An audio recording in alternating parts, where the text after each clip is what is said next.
ಕೂಡ ಪಠ್ಯಪೋಷಕ ಅಧ್ಯಯನದಲ್ಲಿ 3 ಪಾಠಗಳನ್ನು ವಸಂತ ಮುಖತೂರಲಿಲ್ಲ, ಭಗತ್ ಸಿಂಗ್ ಮತ್ತು ಕಡೆಯ ಒಂದು ಪಠ್ಯಪೋಷಕ ಅಧ್ಯಯನದ ಎಲ್ಲ ಒಂದು 30 ಬಹು ಆಯ್ಕೆಗಳನ್ನು ಒಂದೇ ವಿಡಿಯೋದಲ್ಲಿ ತಂದಿದ್ದೀನಿ. ಇಲ್ಲಿಗೆ ಪ್ರಥಮ ಭಾಷೆ ಕನ್ನಡದ ಎಲ್ಲ ಪಾಠಗಳ ಗದ್ಯ ಪದ್ಯ ಪಠ್ಯಪೋಷಕ ಅಧ್ಯಯನದ ವಿಡಿಯೋ ಮುಗಿತು.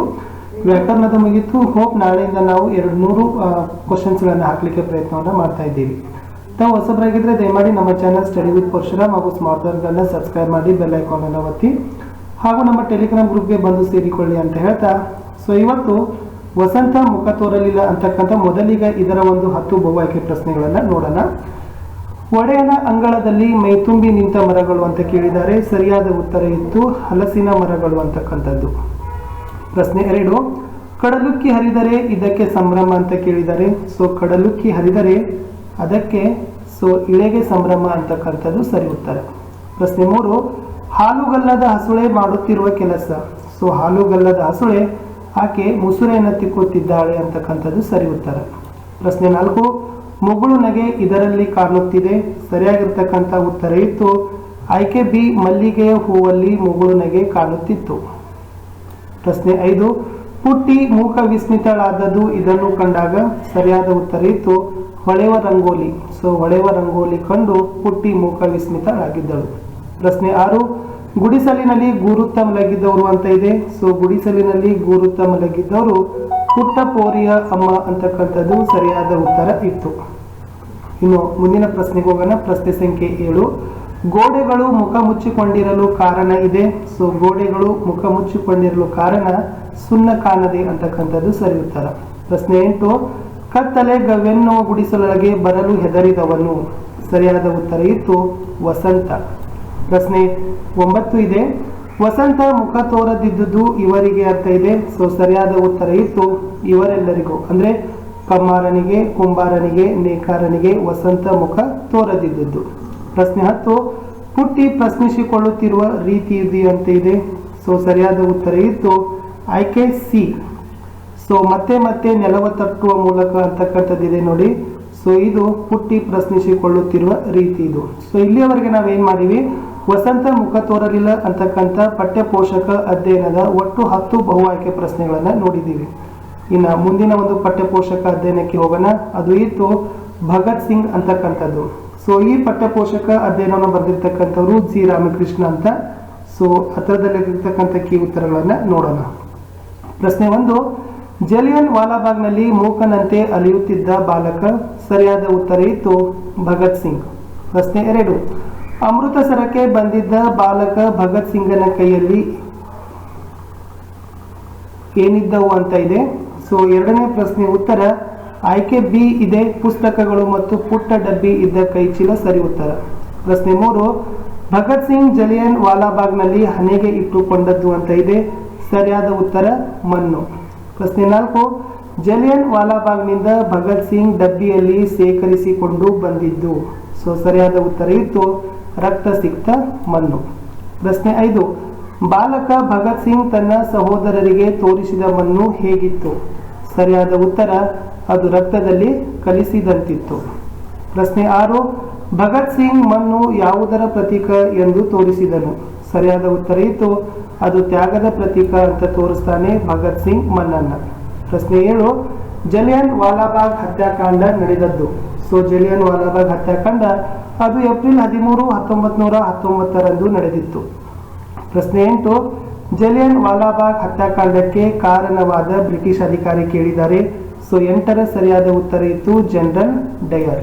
ಪ್ರಶ್ನೆ 9, ಭಗತ್ ಸಿಂಗ್ ಬ್ರಿಟಿಷ್ ಸರ್ಕಾರದ ವಿರುದ್ಧ ಸೇಡನ ತೀರಿಸಿಕೊಂಡಿದ್ದರ ಪರಿಣಾಮ ಕೇಳಿದ್ದಾರೆ. ಸರಿಯಾದ ಉತ್ತರ ಇತ್ತು ಮರಣದಂಡನೆಗೆ ಗುರಿಯಾದದ್ದು. ಅಂದ್ರೆ ಭಗತ್ ಸಿಂಗ್ ಬ್ರಿಟಿಷ್ ಸರ್ಕಾರದ ವಿರುದ್ಧ ಸೇಡು ತೀರಿಸಿಕೊಂಡಿದ್ದರಿಂದ ಆತ ಮರಣದಂಡನೆಗೆ ಗುರಿಯಾದ. ಪ್ರಶ್ನೆ 10, ಜಲಿಯನ್ ವಾಲಾಬಾಗ್ ಪ್ರದೇಶ ಯಾವುದರಿಂದ ಪಾವನವಾಯಿತು. ಜಲಿಯನ್ ವಾಲಾಬಾಗ್ ಪ್ರದೇಶ ಅದು ಮುಗ್ಧ ಹಿಂದೂ, ಮುಸ್ಲಿಂ, ಮುಸಲ್ಮಾನರ ಸಮ್ಮಿಳಿತ ರಕ್ತದಿಂದ ಪಾವನವಾಯಿತು ಅಂತಕ್ಕಂಥದ್ದು ಸರಿಯಾದ ಉತ್ತರ ಇತ್ತು.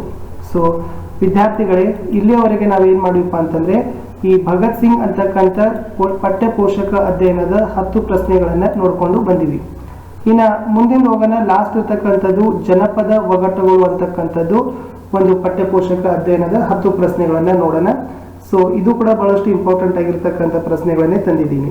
ಪ್ರಶ್ನೆ 1, ರಾಯರಿಗೆಲ್ಲ ತಾನೇ ಪ್ರಚಂಡ ಎಂದು ನೊಯ್ಯನೆ ಬಂದು ಹೆಗಲೇರಿಕೊಂಡವರು ಅಂತ ಇದೆ. ಸೊ ಇದಕ್ಕೆ ಒಂದರ ಸರಿಯಾದ ಉತ್ತರ ಇತ್ತು ಅಂಗಿ. ರಾಯರಿಗೆಲ್ಲ ತಾನೇ ಪ್ರಚಂಡ ಎಂದು ನೊಯ್ಯನೆ ಬಂದು ಹೆಗಲೇರಿಕೊಂಡವನು. ಪ್ರಶ್ನೆ 2, ನೀರಲ್ಲೇ ಹುಟ್ಟೋದು ನೀರಲ್ಲೇ ಬೆಳೆಯೋದು ನೀರು ತಾಗಿದರೆ ಮಟಮಾಯವಾಗೋದು. ಸೊ ಇದರ ಸರಿಯಾಗಿರ್ತಕ್ಕಂಥ ಉತ್ತರ ಇತ್ತು ಉಪ್ಪು. ನೆನಪಿಟ್ಕೊಡ್ರಿ, ಏನಂದ್ರೆ ನೀರಲ್ಲೇ ಹುಟ್ಟೋದು ನೀರಲ್ಲೇ ಬೆಳೆಯೋದು ನೀರು ತಾಗಿದರೆ ಮಟಮಾಯವಾಗುವುದು ಉಪ್ಪು. ಪ್ರಶ್ನೆ 3, ಕೆಸರಲ್ಲೇ ಹುಟ್ಟೋದು ಕೆಸರಲ್ಲೇ ಬೆಳೆಯೋದು ಅದು ಗಿಡದ ಪರಿಕಾರ, ಇದರ ಅರ್ಥ ಒಡೆದೇಳಿ. ಸೊ 3ರ ಸರಿಯಾದ ಉತ್ತರ ಇತ್ತು ತಾವರೆ ಬೇರು. ನೆನಪಿಟ್ಕೊಡ್ರಿ, ಕೆಸರಲ್ಲೇ ಹುಟ್ಟೋದು ಕೆಸರಲ್ಲೇ ಬೆಳೆಯೋದು ಅದು ಗಿಡದ ಪರಿಕಾರ, ಇದರ ಅರ್ಥ ಒಡೆದೇಳಿ ತಾವರೆ ಬೇರು. ಪ್ರಶ್ನೆ 4, ಬಗಲಲ್ಲಿ ಕಕ್ಕುವುದು ಬಾಯಲ್ಲಿ ತಿಂಬುದು ಎಂದು ಜನಪದರು ಯಾರಿಗೆ ಕರೆದಿದ್ದಾರೆ. ಸೊ ಸರಿಯಾದ ಉತ್ತರ ಇತ್ತು ಬೀಸು ಕಲ್ಲು. ನೋಡಿ, ಬಗಲಲ್ಲಿ ಕುಕ್ಕುವುದು ಬಾಯಲ್ಲಿ ತಿಂಬುದು ಅಂತ ಜನಪದರು ಬೀಸು ಕಲ್ಲಿಗೆ ಹೇಳಿದ್ದಾರೆ.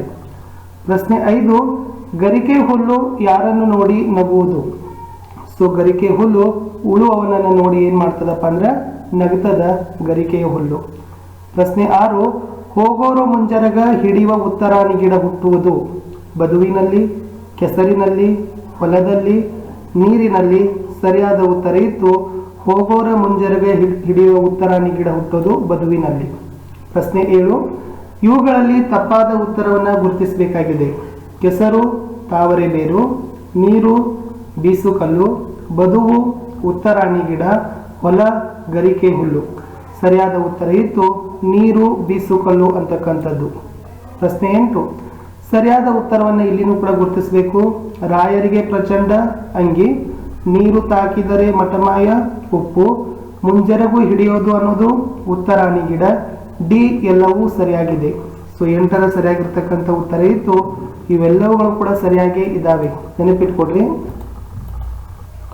ಯಾವುದು ರಾಯರಿಗೆ ಪ್ರಚಂಡ ಅಂತಕ್ಕಂಥದ್ದು ಅಂಗಿ, ನೀರು ತಾಗಿದರೆ ಮಟಮಾಯ ಅಂತಕ್ಕಂಥದ್ದು ಉಪ್ಪು, ಆಮೇಲೆ ಮುಂಜರಗು ಹಿಡಿಯೋದು ಅನ್ನೋದು ಉತ್ತರಾಣಿ ಗಿಡ. ಪ್ರಶ್ನೆ 9, ಮೈಯೆಲ್ಲ ನವಗಾಯ ಹೊಂದಿದ ಅಂಗಿ ಎಷ್ಟು ತುಂಡುಗಳಿಂದ ಕೂಡಿದೆ ಎಂದು ಜನಪದರು ಹೇಳುತ್ತಾರೆ. 10, 20, 20, 9, 1. ಪ್ರಶ್ನೆ ನೋಡಿ, ಮೈಯೆಲ್ಲ ನವಗಾಯ ಹೊಂದಿದ ಅಂಗಿ ಎಷ್ಟು ತುಂಡುಗಳಿಂದ ಕೂಡಿದೆ ಎಂದು ಜನಪದರು ಹೇಳುತ್ತಾರೆ. ಸರಿಯಾದ ಉತ್ತರ ಇತ್ತು 9 ತುಂಡುಗಳಿಂದ ಅದು ಕೂಡಿತ್ತು. ವಿದ್ಯಾರ್ಥಿಗಳೇ, ಈ ಪಠ್ಯಪೋಷಕ ಅಧ್ಯಯನದ ಹಾಗೂ ಈ ವಿಡಿಯೋದ ಕಡೆಯ ಪ್ರಶ್ನೆ ಇದೆ. ಪ್ರಶ್ನೆ ಸಂಖ್ಯೆ 10, ಉಳುವವ ಕಂಡು ನಗುವುದು ಗರಿಕೆ ಹುಲ್ಲು. ಹಾಗಾದ್ರೆ ಹೋಗೋರ ಮುಂಜರುಗು ಹಿಡಿಯುವುದು ಏನು ಅಂತ ಇದೆ. ಆಯ್ಕೆ ನೋಡಿ, ತಾವರೆ ಬೇರು, ಬೀಸು ಕಲ್ಲು, ಉತ್ತರಾಣಿ ಗಿಡ, ಅಂಗಿ. ಸೊ ಉಳುವವನ ಕಂಡು ನಗುವುದು ಗರಿಕೆ ಹುಲ್ಲು ಆದ್ರೆ ಹೋಗೋರ ಮುಂಜರುಗು ಹಿಡಿಯೋದು ಉತ್ತರಾಣಿ ಗಿಡ ಅಂತಕ್ಕಂಥದ್ದು ಸರಿಯಾದ ಉತ್ತರ ಇತ್ತು. ಸೊ ವಿದ್ಯಾರ್ಥಿಗಳೇ, ಇಲ್ಲಿಯವರೆಗೆ ನಾವು ವಸಂತ ಮುಖ ತೋರಲಿಲ್ಲ, ಭಗತ್ ಸಿಂಗ್ ಮತ್ತು ಜನಪದ ಒಗಟುಗಳು ಅಂತಕ್ಕಂಥ 3 ಪಠ್ಯಪೋಷಕ ಅಧ್ಯಯನದಿಂದ ಒಟ್ಟು 30 ಬಹು ಆಯ್ಕೆ ಪ್ರಶ್ನೆಗಳನ್ನ ನೋಡಿದ್ದೀವಿ.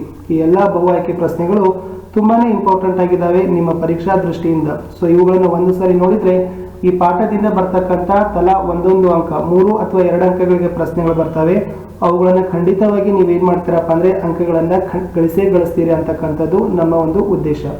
ಇಲ್ಲಿಯವರೆಗೆ ನಾವು ಕನ್ನಡದಲ್ಲಿ ಎಲ್ಲಾ ಪಾಠ, ಪದ್ಯ ಮತ್ತು ವ್ಯಾಕರಣದ ವಿಡಿಯೋಗಳನ್ನು ಹಾಕಿದ್ದೀವಿ. ಅವೆಲ್ಲವುಗಳ ಒಂದು ವಿಡಿಯೋಗಳ ಡಿಸ್ಕ್ರಿಪ್ಷನ್ ಬಾಕ್ಸ್, ಈ ವಿಡಿಯೋದ ಡಿಸ್ಕ್ರಿಪ್ಷನ್ ಬಾಕ್ಸ್ ನಲ್ಲಿ ಇದೆ, ಲಿಂಕ್ಗಳು ನೋಡಿ. ಯಾಕಂದ್ರೆ ತುಂಬಾ ಉತ್ತಮ ಗುಣಮಟ್ಟದಾಗಿರ್ತಕ್ಕಂಥ ವಿಡಿಯೋಗಳನ್ನ ಮಾಡಿದ್ದೀವಿ. ನಿಮ್ಮ ಎಕ್ಸಾಮಿನೇಷನ್ ದೃಷ್ಟಿಯಿಂದಂತೂ ಅದು ಹೇಳಿದ ಹಾಗೇನೇ ಇದ್ದಾವೆ. ಒಂದು ಸರಿ ನೋಡಿದ್ರೆ ಸಾಕು. ದಯಮಾಡಿ ಈ ವಿಡಿಯೋಗಳಿಗೆ ನಿಮ್ಮ ಒಂದು ಲೈಕ್ ಇರಲಿ. ನಿಮ್ಮ ಲೈಕೇ ನಮಗೊಂದು ಮೋಟಿವೇಶನ್, ಅದುವೇ ನಮಗೆ ಒಂದು ಇನ್ಸ್ಪಿರೇಷನ್. ಯಾಕಂದ್ರೆ ನೀವು ಎಷ್ಟು ಲೈಕ್ಗಳನ್ನ ಮಾಡ್ತೀರಿ, ಎಷ್ಟು ಕಮೆಂಟ್ ಮಾಡ್ತೀರಿ, ಅಷ್ಟು ನಮ್ಮ ವಿಡಿಯೋಗಳು ರ್ಯಾಂಕಿಂಗ್ ಅಲ್ಲಿ ಇರ್ತವೆ ಅಂತಕ್ಕಂಥದ್ದು.